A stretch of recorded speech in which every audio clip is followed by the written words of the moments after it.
नमस्कार. आज आपल्या हातात एक असं अभ्यासपूर्ण लिखाण आहे जे आपल्याला एका खूप परिचित पण तितक्याच गुंतागुंतीच्या संकल्पनेच्या मुळाशी घेऊन जातं. ती संकल्पना आहे मसीहा. बरोबर. मसीहा हा शब्द आपण सिनेमा, पुस्तकं, अगदी काय म्हणतात त्याला राजकारणातही ऐकतो, पण या शब्दामागे एक प्रचंड मोठा तात्विक आणि ऐतिहासिक अर्थ दडलेला आहे, जो आज आपण उलगडणार आहोत. हो, आणि हे लिखाण आपल्याला थेट त्या अर्थाच्या गाभ्यापर्यंत घेऊन जातं. मसीहा म्हणजे नक्की कोण? या शब्दाचं मूळ काय? आणि सर्वात महत्त्वाचं म्हणजे या एका संकल्पनेत राजा, याजक आणि संदेष्टा या 3 मोठ्या भूमिका एकत्र कशा येतात? आजच्या चर्चेत आपण याच प्रश्नांची उत्तरं शोधणार आहोत. चला तर मग सुरुवात करूया. सगळ्यात आधी या शब्दाचाच अर्थ समजून घेऊया. मसीहा याचा शब्दशः अर्थ आहे अभिषिक्त व्यक्ती, बरोबर. म्हणजे अनॉइंटेड वन. बरोबर. पण हा अभिषेक म्हणजे नेमकं काय आणि तो कोणाचा केला जातो? हा एक चांगला सुरुवातीचा मुद्दा आहे. जुन्या काळात एखाद्या व्यक्तीला विशेष अधिकार किंवा जबाबदारी देताना त्याच्या डोक्यावर तेल ओतून अभिषेक करण्याची प्रथा होती. अच्छा. हे तेल म्हणजे पवित्र आत्म्याचं किंवा दैवी शक्तीचं प्रतीक मानलं जायचं. आणि हे लिखाण आपल्याला सांगतं की हा अभिषेक प्रामुख्याने 3 प्रकारच्या भूमिकांसाठी केला जायचा: राजा, याजक आणि संदेष्टा. म्हणजे मसीहा म्हणजे केवळ राजा किंवा केवळ याजक नाही. नाही, तरी तिन्ही पदं, तिन्ही जबाबदाऱ्या एकट्या व्यक्तीत एकत्र येतात. वा, म्हणजे एका पॉवरपॅक भूमिकेसारखं आहे. चला तर या प्रत्येक भूमिकेला थोडं वेगळं करून पाहूया. सुरुवात संदेष्टांपासून करूया. संदेष्टा म्हणून मसीहाचं नेमकं काम काय आहे? संदेष्टाचं मुख्य काम आहे सत्य दाखवणं, म्हणजे आरसा दाखवण्यासारखं. आरसा दाखवणं? हो, ते प्रकाश आणि अंधार, न्याय आणि अन्याय, खरं आणि खोटं यांतला फरक स्पष्ट करतात. देवाचं वचन काय आहे, त्याची इच्छा काय आहे, हे ते लोकांपर्यंत पोचवतात. त्यांच्या बोलण्यामुळे लोकांना काय बरोबर आणि काय चूक याची एक नैतिक स्पष्टता येते. थोडक्यात ते समाजाचे नैतिक मार्गदर्शक असतात. ठीक आहे. म्हणजे संदेष्टा म्हणून सत्य काय आहे हे कळलं. पण केवळ सत्य कळल्याने पापांची क्षमा होत नाही. मग त्या पापांचं काय करायचं? माणसाच्या चुकांचं काय? इथेच महायाजकाची भूमिका येते का? अगदी बरोबर. तुम्ही बरोबर धागा पकडला आहे. संदेष्टा समस्या दाखवतो, तर महायाजक त्यावर उपाय देतो. अच्छा. महायाजक म्हणून मसीहा पापांची क्षमा करण्यासाठी मध्यस्थी करतो. या लिखाणात मांडलेली संकल्पना अशी आहे की ते स्वतःला पापांसाठी यज्ञ म्हणून अर्पण करतात. यज्ञ म्हणून? हो, त्यांच्या त्यागामुळे किंवा रक्ताद्वारे पश्चाताप करणाऱ्या लोकांना क्षमा मिळते. ही एक प्रकारे क्षमा आणि दयेची भूमिका आहे. ते देव आणि माणूस यांच्यातील तुटलेलं नातं पुन्हा जोडण्याचं काम करतात. म्हणजे एक भूमिका सत्य दाखवते, दुसरी क्षमा देते, मग तिसरी भूमिका राजाची, ती काय करते? तिथे काय अपेक्षित आहे? राजाची भूमिका म्हणजे अंतिम न्याय आणि शासन. न्याय. हो, संदेष्टाने सत्य दाखवलं, याजकाने क्षमा दिली, पण जे लोक जाणून बुजून चुकीच्या मार्गावरच राहण्याचा हट्ट धरतात, त्यांच्यासाठी राजाची भूमिका येते. राजा म्हणून मसीहा न्यायाने शासन करतात. ते दुष्टांचा नाश करून जगात सुव्यवस्था आणि शांती प्रस्थापित करतात. म्हणजे ही न्यायाची आणि अंतिम अधिकाराची भूमिका आहे. अगदी. त्यामुळे या तिन्ही भूमिका एकमेकांना पूरक आहेत: सत्य, क्षमा आणि न्याय. हे खूपच स्पष्ट झालं. पण मग ह्या तिन्ही भूमिका एकत्र आणण्यामागे काहीतरी मोठं उद्दिष्ट असणार. केवळ न्याय, क्षमा आणि सत्य प्रस्थापित करणं इतकंच, की या पलीकडेही काहीतरी आहे? मसीहाच्या येण्यामागचा अंतिम हेतू काय आहे? आणि इथेच हे लिखाण एका अत्यंत विलक्षण आणि धाडसी विचाराकडे वळतं. या लेखकाच्या मते मसीहाचा मुख्य उद्देश केवळ पापांची शिक्षा देणं किंवा क्षमा करणं नाही, तर संपूर्ण सृष्टीतून पापाला आणि पापाच्या शक्यतेलाच मुळापासून नष्ट करणं आहे. एक मिनिट. पापाची शक्यताच नष्ट करणे, हा विचारच किती वेगळा आहे. सहसा धर्म किंवा तत्वज्ञानात आपण पाप केल्यावर मिळणारी शिक्षा किंवा क्षमा यावर बोलतो. पण इथे तर समस्येच्या मुळावरच घाव घालण्याची गोष्ट आहे. म्हणजे भविष्यात कुणी पाप करण्याचा विचारही करू नये, अशी व्यवस्था निर्माण करणं. ही कल्पनाच या लिखाणाला एका वेगळ्या पातळीवर नेते. पण हे प्रत्यक्षात कसं शक्य आहे? केवळ इच्छेने हे होऊ शकतं का? या लिखाणात एक सुंदर विचार आहे. त्यांच्या मते नियमांच्या भीतीने किंवा शिक्षेच्या धाकाने कुणी कायमचं चांगलं वागू शकत नाही. बरोबर. ती एक प्रकारची सक्ती असते. हो, खरी निवड तेव्हाच होते जेव्हा व्यक्तीला काहीतरी मनापासून करावंसं वाटतं. आणि ते प्रेम असेल तर व्यक्ती स्वतःहून योग्य मार्ग निवडेल, कोणत्याही बाह्य दबावाशिवाय. अच्छा. म्हणून पापाची शक्यता नष्ट करायची असेल तर सृष्टीतील प्राण्यांच्या मनात देवावरचं प्रेम इतकं वाढलं पाहिजे की पापाचा विचारच त्यांच्या मनात येऊ नये. ही आहे स्वतंत्र इच्छेची म्हणजे फ्री विलची प्रेमातून होणारी पूर्तता. म्हणजे लोकांना जबरदस्तीने नाही तर त्यांच्या इच्छेने पापापासून दूर ठेवायचं आणि त्यासाठी त्यांना देवाबद्दलचं प्रेम वाटायला हवं. आणि हे प्रेम वाटावं म्हणूनच मसीहाने वधस्तंभावर स्वतःचे बलिदान दिले, जेणेकरून देवाची प्रीती आणि न्याय एकाच वेळी सिद्ध होईल. असाचा अर्थ आहे का? कारण तिथे एकाच वेळी क्षमाही आहे आणि न्यायाची पूर्तताही. अगदी तसंच. वधस्तंभ हे देवाच्या प्रीतीचं आणि न्यायाचं अंतिम प्रदर्शन मानलं जातं. जेव्हा सृष्टीतील प्राणी पाहतात की देव त्यांच्यावर इतकं प्रेम करतो की त्यांच्या पापांची शिक्षा स्वतः भोगतो, तेव्हा त्यांच्या मनातील देवाबद्दलची भीती आणि शंका नाहीशी होते. त्यांना कळतं की देव क्रूर नाही, तर प्रेमळ आहे. या प्रेमाच्या अनुभवामुळे ते स्वतःहून कोणत्याही दबावाशिवाय पापापासून दूर राहतात. एकांना हा प्रश्न पडू शकतो की देवाच्या प्रेमाचं प्रदर्शन करण्यासाठी इतक्या हिंसक आणि क्लेशदायक मार्गाची खरंच गरज होती का? यावर हे लिखाण काही प्रकाश टाकतं का? हां, एक खूप महत्त्वाचा प्रश्न आहे. या लिखाणानुसार पापाची गंभीरता दाखवण्यासाठी आणि न्यायाची मागणी पूर्ण करण्यासाठी हा त्याग आवश्यक होता. प्रेम हे केवळ गोड बोलणं नाही, तर ते कधीकधी मोठी किंमत मोजतं. खरंय. वधस्तंभावर देवाचं अमर्याद प्रेम आणि पापाबद्दलचा त्याचा शून्य सहिष्णुतेचा न्याय, या दोन्ही गोष्टी एकाच वेळी दिसतात. यामुळे प्रेमाचा अर्थ अधिक सखोल होतो आणि न्यायाचं समाधानही होतो, अशी यामागील मांडणी आहे. ठीक आहे, म्हणजे पापाचा नायनाट करणे हे अंतिम ध्येय आहे. पण हे ध्येय साध्य करण्यासाठी जो अधिकार लागतो तो येतो कुठून? आपण राजा, याजक या भूमिका पाहिल्या, ज्या परंपरेशी जोडलेल्या आहेत.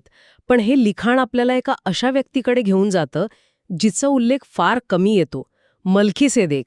कोण आहे ही व्यक्ती आणि तिचा या अधिकाराशी काय संबंध आहे? आता आपण या चर्चेच्या एका खूप रहस्यमय आणि तितक्याच महत्त्वाच्या भागाकडे आलो आहोत. मल्खीसदेक हा अब्राहमाच्या काळातला एक राजा आणि महायाजक होता. राजा आणि महायाजक दोन्ही? हो, दोन्ही. आणि गंमत म्हणजे या लिखाणानुसार मसीहाचा अधिकार पारंपरिक वंशपरंपरेतून आलेला नाही. म्हणजे जसं दावीद राजा होता म्हणून त्याचा मुलगा राजा होईल तसा हा अधिकार नाही. अच्छा. किंवा इस्रायलमध्ये लेवीय घराण्याचे लोकच याजक बनू शकत होते, तसाही हा अधिकार नाही. म्हणजे हा अधिकार कोणत्याही मानवी वंशावळीवर किंवा घराण्यावर अवलंबून नाही? बरोबर. हा अधिकार एका वेगळ्याच रहस्यमय व्यक्तीच्या परंपरेतून येतो. मल्खीसदेक कोणाचा मुलगा होता, त्याचा वंश कोणता, हे कोणालाच माहीत नाही. तो अचानक इतिहासात येतो आणि नाहीसा होतो. अरे वा. त्यामुळे त्याचा अधिकार कोणत्याही मानवी परंपरेवर अवलंबून नाही, तो थेट दैवी आहे, हे यातून सूचित होतं. मसीहाचा अधिकार हा मल्खीसदेकाच्या रीतीनुसार आहे असं म्हणण्यामागे हाच अर्थ आहे की तो सनातन आहे, त्याला सुरुवात किंवा शेवट नाही. पण ही मल्खीसदेक नावाची व्यक्ती अचानक इतकी महत्वाची का ठरते? इतिहासात या व्यक्तीबद्दल अजून काही माहिती आहे का, की हे केवळ एक प्रतीक आहे? या लिखाणानुसार दोन्ही. मल्खीसदेक ही एक ऐतिहासिक व्यक्ती होती, पण ती एका मोठ्या सत्याचं प्रतीक म्हणून वापरली जाते. कसं काय? दाविदाचं राज्य हे एका विशिष्ट भूभागापुरतं मर्यादित होतं, पण मल्खीसदेक हा शालेमचा राजा म्हणजे शांतीचा राजा होता आणि सर्वोच्च देवाचा याजक होता. म्हणजे त्याचा अधिकार वैश्विक होता. अगदी. त्यामुळे मसीहाचं राज्य हे दाविदाच्या राज्याप्रमाणे मर्यादित नाही, तर ते संपूर्ण सृष्टीवर आहे हे दाखवण्यासाठी मल्खीसदेकाचा संदर्भ दिला जातो. हा अधिकार देवाचे नाव वारसा हक्काने मिळवण्यासारखा आहे, ज्यात संपूर्ण सृष्टीची मालकी, शासन आणि न्याय करण्याचा हक्क समाविष्ट आहे. म्हणजे आपण जर वारसा हक्काच्या दृष्टिकोनातून पाहिलं तर मसीहाचा वारसा हक्क हा अब्राहम किंवा दावीद यांच्या वारसा हक्कापेक्षाही खूप मोठा आहे. हो, खूप मोठा. या लेखकाच्या दृष्टिकोनातून अब्राहमाला मिळालेला वारसा हा पृथ्वीवरील 1000 वर्षांच्या राज्यापुरता मर्यादित आहे. मर्यादित आहे. हो, तर मसीहाचा वारसा हक्क हा संपूर्ण सृष्टीवर आहे, ज्यात केवळ माणसंच नाहीत, तर देवदूत आणि संपूर्ण ब्रह्मांड येतं. ही तर अधिकाराची एक वैश्विक पातळी झाली, जी कोणत्याही मानवी घराण्यापुरती किंवा भूभागापुरती मर्यादित नाही. बरोबर. हा अधिकाराचा स्रोत खूपच वेगळा आणि शक्तिशाली आहे. आता हा अधिकार वापरण्याची पद्धत कशी आहे यावरही हे लिखाण काहीतरी सांगतं. जुना करार आणि नवीन करार या दोन संकल्पनांमध्ये एक मोठा फरक दाखवला आहे. तो नेमका काय आहे? हो, अधिकार कसा वापरला जातो हे खूप महत्वाचं आहे. या स्रोतांमध्ये जुना आणि नवीन करार यांच्यात एक मूलभूत फरक सांगितला आहे. जुना करार हा देवदूतांमार्फत दिला गेला होता. देव स्वतः थेट लोकांसमोर आला नाही. अच्छा, म्हणजे एक अंतर होतं. हो, त्यामुळे लोकांच्या मनात देवाबद्दल एक प्रकारची भीती, एक अंतर होतं. लोक देवासमोर जायला घाबरत होते. तो करार दगडाच्या पाट्यांवर लिहिला गेला होता आणि प्राण्यांच्या रक्ताने स्थापित झाला होता. आणि त्याचा भर बाह्य वर्तनावर आणि नियमांच्या पालनावर होता.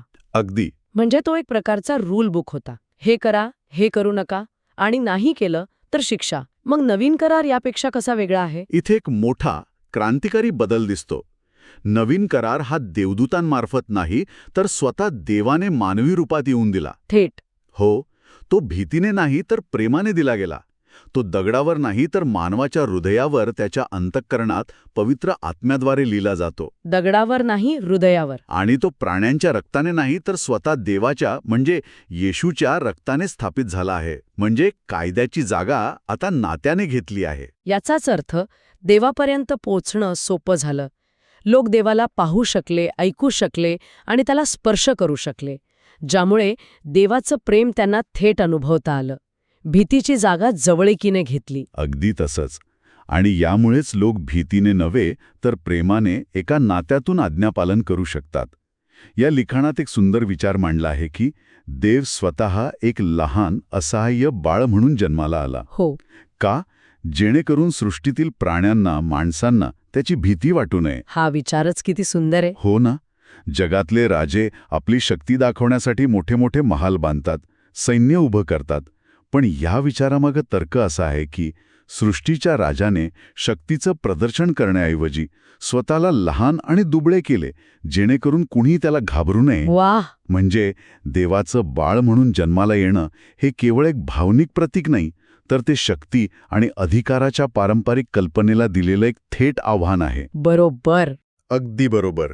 ही सत्तेची एक पूर्णपणे वेगळी व्याख्या आहे, जिथे सत्ता गाजवण्यासाठी नाही तर सेवा करण्यासाठी वापरली जाते. जिथे अधिकार भीती निर्माण करत नाही तर प्रेम निर्माण करतो. हो, हाच जुन्या आणि नवीन करारातला मूलभूत फरक आहे, असं या स्रोतांमध्ये म्हटलं आहे. तर आजच्या या सखोल चर्चेतून आपण पाहिलं की मसीहा ही संकल्पना किती व्यापक आणि बहुआयामी आहे. ही केवळ एक राजाची भूमिका नसून संदेष्टा, याजक आणि राजा या तिन्ही जबाबदाऱ्यांचं एक परिपूर्ण मिश्रण आहे. आणि या सगळ्याचा अंतिम उद्देश केवळ पापांना शिक्षा देणे किंवा क्षमा करणे इतका मर्यादित नाही, तर पापाची शक्यताच मुळापासून नष्ट करून प्रेमावर आधारित एक परिपूर्ण सृष्टी निर्माण करणे आहे. आपण हेही पाहिलं की मसीहाचा अधिकार हा कोणत्याही मानवीय वंशावळीवर अवलंबून नाही. बरोबर. तर तो मल्खीसदेकाच्या रीतीनुसार सनातन आणि थेट देवाकडून आलेला आहे, जो संपूर्ण सृष्टीवर लागू होतो. आणि हा अधिकार वापरण्याची पद्धतही क्रांतिकारी आहे. जुन्या करारातील भीतीची आणि अंतराची जागा नवीन करारात प्रेमाने आणि थेट देवासोबतच्या नात्याने घेतली आहे, जिथे नियम दगडावर नाही तर हृदयावर लिहिले जातात. या चर्चेच्या शेवटी एक विचार करण्यासारखा प्रश्न उरतो. या स्रोतानुसार सृष्टीचा निर्माता स्वतः सृष्टीचा एक भाग बनतो. जेव्हा अंतिम शक्ती स्वतःला बळाने, सामर्थ्याने सिद्ध करण्याऐवजी कमजोर होऊन, त्याग करून आणि सेवा करून प्रकट करते, तेव्हा त्याचा काय अर्थ होतो? स्वतःला रिक्त करून दाखवलेले हे अधिकाराचे मॉडेल सत्ता आणि प्रेम याबद्दलच्या आपल्या प्रचलित समजुतीला कोणते आव्हान देते, याचा विचार नक्कीच करायला हवा.